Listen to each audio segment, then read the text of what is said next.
Bueno, pues empezamos. La sesión de hoy va a ser sobre diabetes y enfermedad renal crónica y se va a basar en la actualización CADIGO que se hizo el año pasado, en 2022, que incluye pues algunas actualizaciones, sobre todo sobre los ISGLT2. ¿Por qué hacen esta actualización? Porque la última que habían hecho era en 2020 y se había quedado bastante obsoleta con la práctica clínica que ya se venía haciendo en el hospital. Entonces, bueno, pues han decidido hacer esta actualización, que han cogido pequeñas actualizaciones que han ido sacando a lo largo de estos 2 años y sobre todo se han centrado en los ISGLT2, que son los grandes protagonistas de esta actualización, y también en los GLP-1, que ha cambiado un poquito la forma en la que se decide poner a los pacientes. También es verdad que, bueno, que esto me parece interesante, han tachado completamente el uso del término nefropatía diabética. En inglés hay 2 términos diferentes, pero en castellano todo se traduce a nefropatía diabética y su explicación es que, por lo visto, de manera general, a los pacientes diabéticos que también tenían enfermedad renal crónica, se asumía que la enfermedad renal venía por la diabetes y no por otras causas. Entonces, como esta organización es de nefrología, lo que han querido es intentar eliminar este término para que no se llame a todo nefropatía diabética y que se le eche siempre la culpa a la diabetes de la enfermedad renal que tengan nuestros pacientes. Pero bueno, eso es algo como un poco más específico de la gente de nefrología. La definición es verdad que no ha cambiado, ¿vale? Sigue siendo pues un paciente que tenga una albuminuria por encima de 30 o un filtrado por debajo de 60 o incluso ambos en 2 analíticas diferentes con un espacio de unos 3 meses, pues ya se considera enfermedad renal. Y los estadios pues tampoco han cambiado especialmente. Sí es verdad que en cuanto a las indicaciones podemos encontrar esta tabla con otros colores, ¿vale? Pero realmente el estadiaje se sigue manteniendo.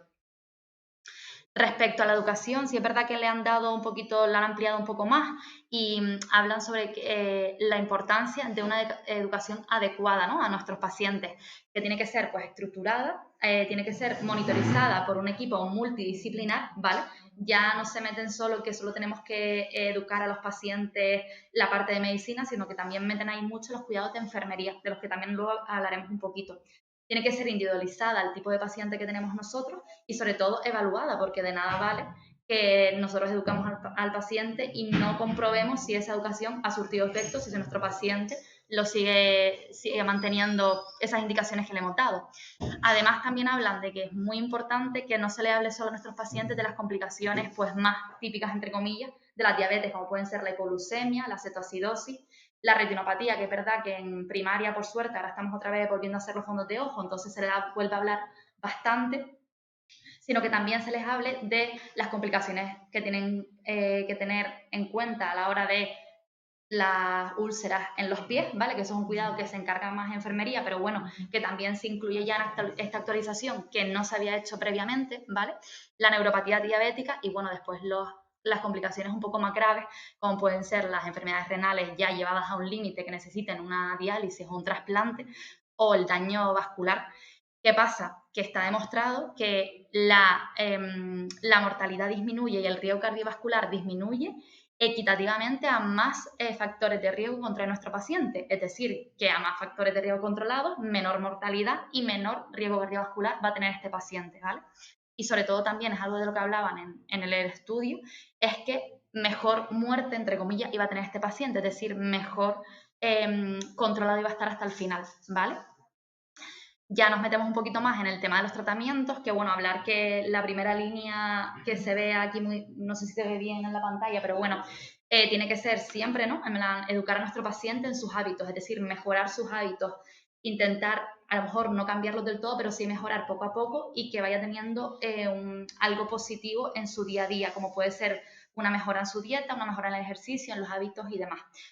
La segunda línea sería ya el tratamiento, ¿no? Y dentro del tratamiento, pues bueno, algunas consideraciones generales que ellos ya incluyen en esta actualización es que la aspirina se debería utilizar, ¿no?, ya como factor prevención secundaria en pacientes que ya tengan un daño cardiovascular pues ya dado, y como prevención primaria en aquellos pacientes que tienen un perfil de muy alto riesgo, teniendo en cuenta pues el riesgo de sangrado que puede tener esta medicación. Pero bueno, eso es algo que se puede valorar o bien con unas tablas que podemos acceder todos, y se tarda menos de medio minuto.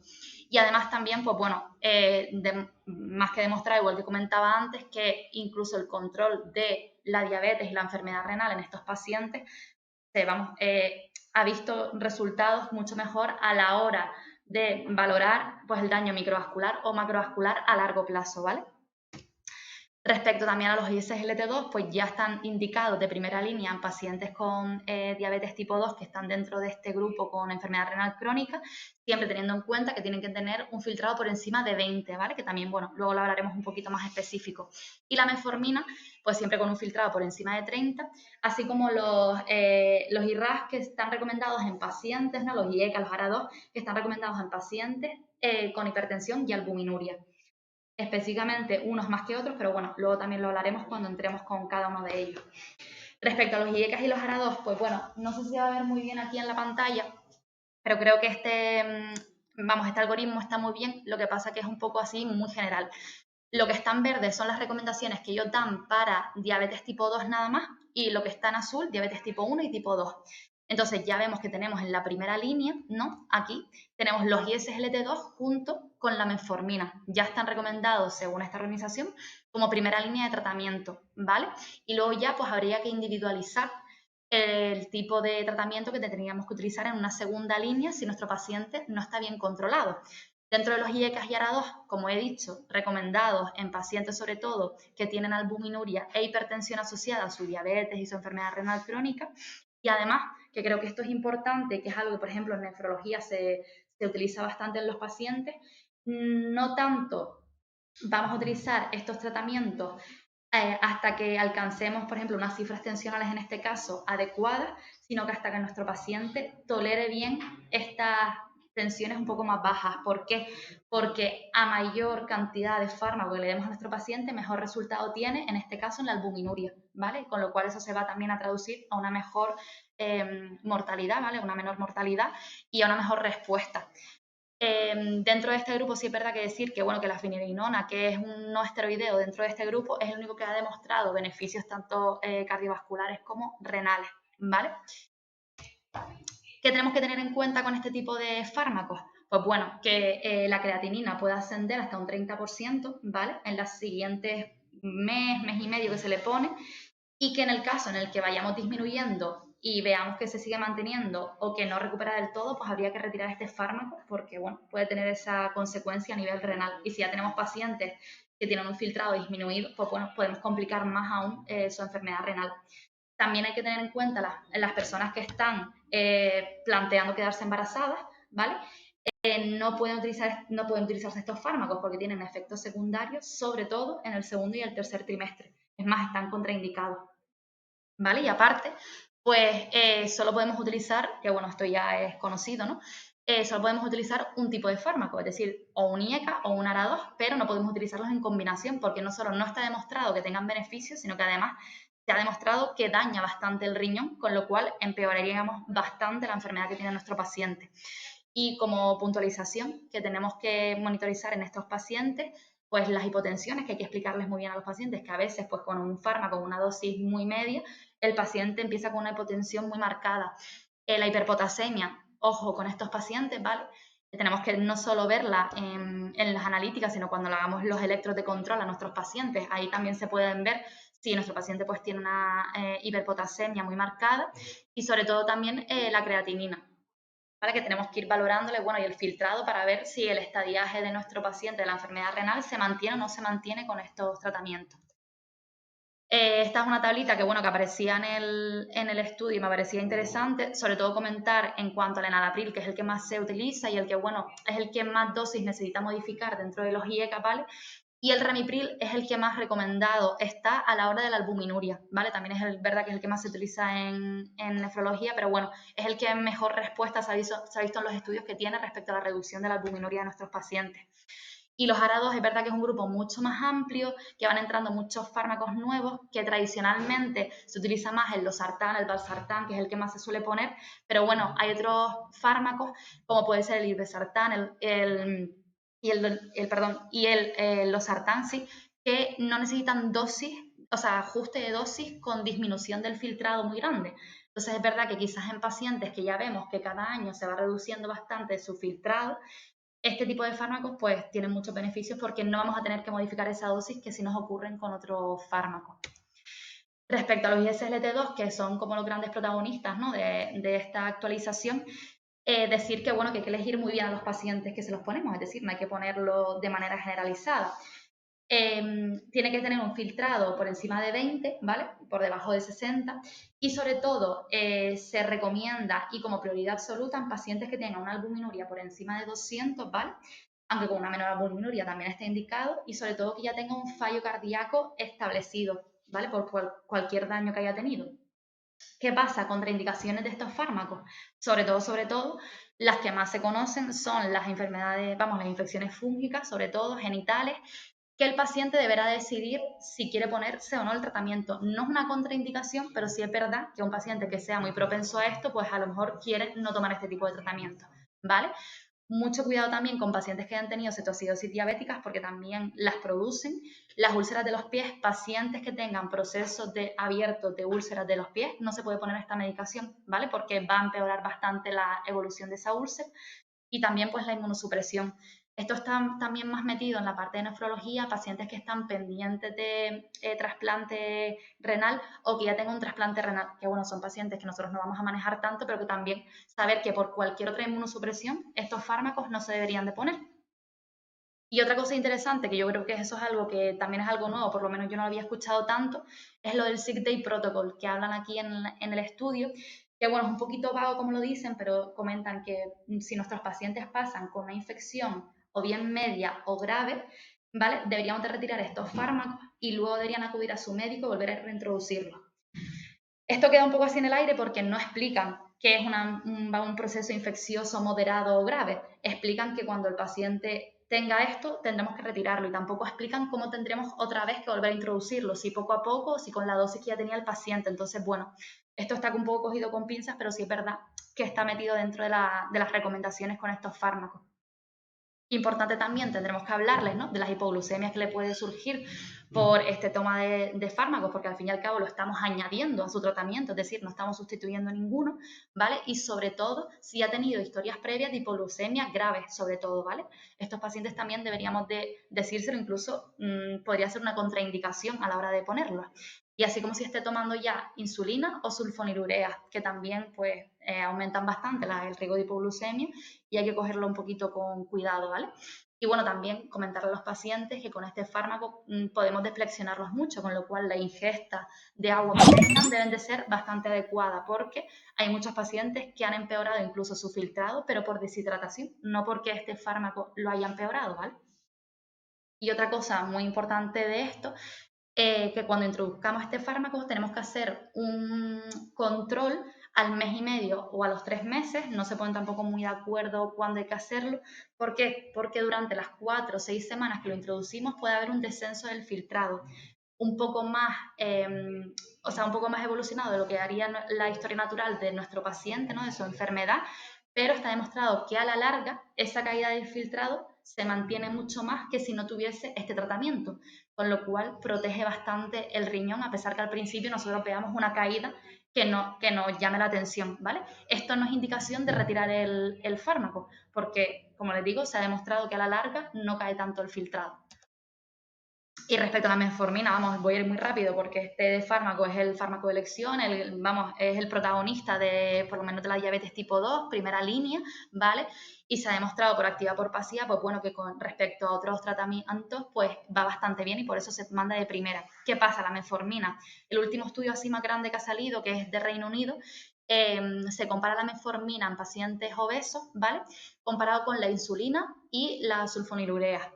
Y se ve que tiene mismo control de la glicada, mismo control de la glucemia capilar y además menos riesgo de hipoglucemia, con lo cual es un fármaco que se considera más seguro respecto a esto. Sí es verdad que no ha cambiado el IMC de estos pacientes incluidos en el estudio a lo largo de 3-4 años, porque la pérdida ponderal que al principio se le achaca a la metformina no se mantiene a lo largo de los años, siempre se ha asumido que era por la metformina, pero aquí se ha demostrado que ese descenso del IMC viene secundado por que el paciente ha adquirido unos hábitos de vida más saludables. Entonces, realmente se le estaba achacando a la metformina un efecto secundario beneficioso en este caso, que es la pérdida ponderal y una mejora del IMC, a que realmente los pacientes pues estaban haciendo su trabajo, que también pues habrá que reconocerlo cuando lo hacen. Y aparte también la metformina pues está demostrado, ¿no?, que mejora la supervivencia y el pronóstico de la enfermedad pues respecto a fallo micro y macrovascular, ¿vale? Comentar de la metformina muy rápido, el algoritmo este, que se ve un poco regular, pero bueno, que por debajo de 30, un filtrado por debajo de 30, pues no podemos ponerlo, y que entre 30 y 45 tenemos que tener un poco de cuidado con la metformina. Debemos de limitar la dosis a la mitad, ¿vale?, que estuviese tomando nuestro paciente, y además debemos de hacer controles del filtrado de creatinina pues mucho más de manera continuada que si tuviese un filtrado por encima de 45. Pues cada 3-6 meses hay que hacer una analítica. Y vamos, si tiene por encima de 45, más o menos, se trata igual que si tuviese un filtrado pues en 60 o en 75, ¿vale? Y lo único que hay que valorar, pues monitorizar la B12 a partir del 4.º año que estemos con la metformina tratando a nuestro paciente, porque pues puede haber una deficiencia secundaria a la toma de este tratamiento, ¿vale? Y ya este es el último de los grupos que hablo y vamos casi terminando. Respecto a los GLP-1, ¿no?, que han adquirido mucha más importancia, y es más, ya en esta guía los GLP-1 se recomiendan como segunda línea de tratamiento si la metformina y los ISGLT2 han fallado. Es decir, que ya está indicado añadir el GLP-1 a la primera línea, sea el perfil que sea nuestro paciente, ¿vale? Pero bueno, esto también pues va con coletillas y cada uno en la práctica clínica pues también hará un poco lo que le haya venido mejor a los pacientes que haya tratado. Sí es verdad que tiene muchos efectos secundarios, sobre todo pues los gastrointestinales, que dependen de la dosis y suelen mejorar cuando disminuimos un poquito esta dosis, ¿vale? Y sí es verdad que hace tiempo también se hablaba de que tenía una cierta relación con el cáncer de páncreas y la pancreatitis, que ya se ha descartado en varios estudios, y además tampoco aumentan el riesgo de hipoglucemia. Entonces, pacientes con antecedentes de hipoglucemia graves y demás, podemos pensar en estos fármacos porque son seguros para ellos. Bueno, tenemos la Dula, la Lira y la Sema, que son, yo creo que la Sema es la que ahora más se está escuchando, ¿no? Y hay un poco de controversia respecto a ella, pero bueno, que se ha demostrado que son bastante seguros. Esto es como un poquito más simplificado la propuesta que hacen ellos de tratamiento, ¿no?, de la CADIO, que la primera línea, como decía, la vida que haga nuestro paciente, alimentación, hábitos tóxicos, peso, ¿vale? Hay que controlarlo. Y luego ya la primera línea, incluir la metformina junto con los ISGLT2 si nuestro paciente entra pues dentro de las características que he comentado previamente. Y ya, bueno, si no va bien, añadimos el GLP-1, que si lo vemos ahí, pues lo ponen como primera fármaco a añadir a estos dos anteriores, porque ya se recomienda, son los que mejores resultados se han visto a la larga. Pero bueno, repito, hay veces que nuestros pacientes tienen ciertos perfiles que otros tipos de tratamiento le pueden venir bien. ¿Cómo vemos qué tratamiento le puede venir bien a los pacientes?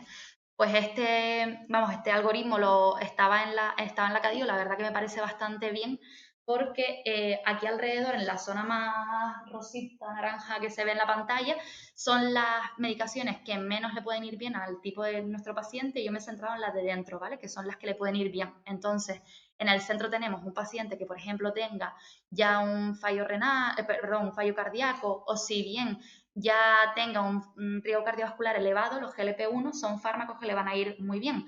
Por ejemplo, igual si también quiere perder peso, ¿no?, los pacientes que quizás tengan un poco de sobrepeso, incluso una obesidad tipo 1, que un fármaco le puede ayudar a perder peso, el GLP-1 pues estaría indicado. Es un paciente que tiene riesgo de hipoglucemia porque ya tenga muchos antecedentes y demás, también se incluyen los GLP-1 o los DTP4, que ya se van quedando un poquito atrás en las nuevas guías de nefrología. Los DTP4 se quedan un poco atrás, como en su momento las tiazidas, ¿vale? Y respecto también, que me parece bastante interesante, que es estos dos triangulitos de aquí, ¿vale? Las tiazidas siguen siendo los fármacos más baratos a la hora de ponerle, bueno, en general como grupo, ¿vale?, ponerle el tratamiento a nuestros pacientes. Creo que es algo que también tenemos que tener en cuenta, que los ISGLT2, por ejemplo, son fármacos de los que se habla mucho, pero actualmente son fármacos muy caros, que muchos de nuestros pacientes no se van a poder permitir. Entonces también hay que tenerlo un poco en cuenta. Y después, si ya pacientes que estén en prediálisis, que normalmente, bueno, no los vamos a manejar nosotros, pero a lo mejor alguna sorpresa con algún paciente que se nos cambie de cupo o algo así, y de repente descubramos que tenga un filtrado bajito, pues ya están indicados solo la DPP4 y la insulina. Como ideas así más con las que nos tenemos que quedar más, ¿vale? El tema de la aspirina, que se tiene que utilizar como prevención secundaria en pacientes que tengan ya un daño cardíaco establecido y como prevención primaria en pacientes con muy alto riesgo de los factores de riesgo cardiovascular de cualquiera, ¿vale? Con cuidado con el tema del sangrado, que, bueno, que habrá que valorar un poco en los pacientes. Los IECAS o los ARA2, nunca utilizarlos en conjunto, pero son de primera línea en hipertensión y albuminuria, recordando dentro de la albuminuria el ramipril, ¿vale? Que es el que más respuesta ha tenido respecto a la albuminuria en los últimos, vamos, en los estudios. Y sobre todo decir que, bueno, que los pacientes que tengan enfermedad renal crónica, que tengan diabetes tipo 2, que es la indicación que hay ahora mismo, y un filtrado por encima de 30, se van a beneficiar de la conjunción de metformina e ISGLT2. Y ya, si esto no funciona, la primera línea que tendríamos que utilizar son los GLP-1, pero recordar que nunca se pueden combinar con los DTP4. Entonces tenemos que elegir ahí un poquito el perfil de paciente que queremos poner, pero que estos dos tipos de fármacos no pueden estar en conjunto, igual que los IECAS y los ALA2, ¿vale? Porque se ha demostrado daño, no solo no beneficio, sino daño, ¿vale? Y ya está la bibliografía.